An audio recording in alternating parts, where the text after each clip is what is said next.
Vive la paix! Vive la paix! Vive la paix! Vive la paix! Vive la paix! Vive la paix! Vive la paix! Vive la paix!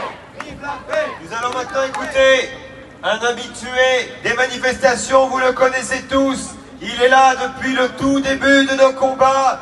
Vous le connaissez, Alexandre Achard.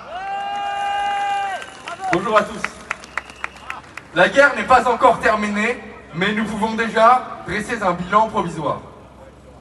Les États-Unis d'Amérique ont pu engranger des milliards via leur complexe militaro-industriel et semblent se diriger vers un accès aux ressources ukrainiennes, voire même russes. Nous avons dépensé des milliards et pourtant nous n'avons actuellement rien gagné à part un affaiblissement de nos relations avec la Russie.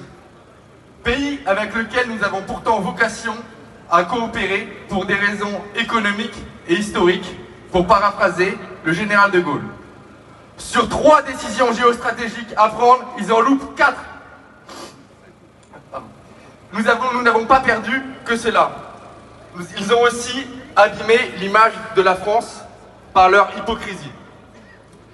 Ils prétendent défendre l'Ukraine au nom du droit international.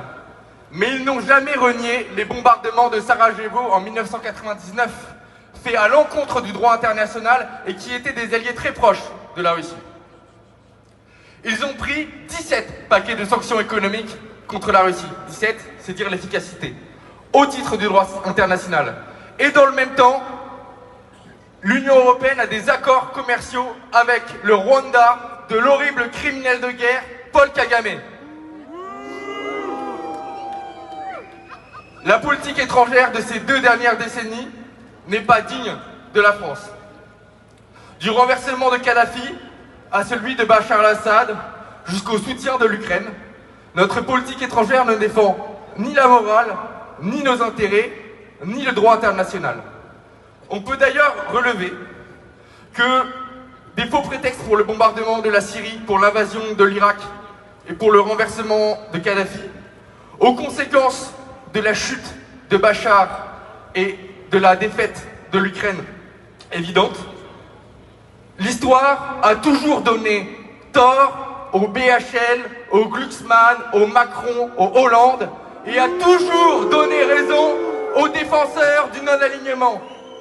Comme le disait le général de Gaulle, la France a un rôle à jouer dans l'histoire. Et ce rôle, c'est nous qui le défendons.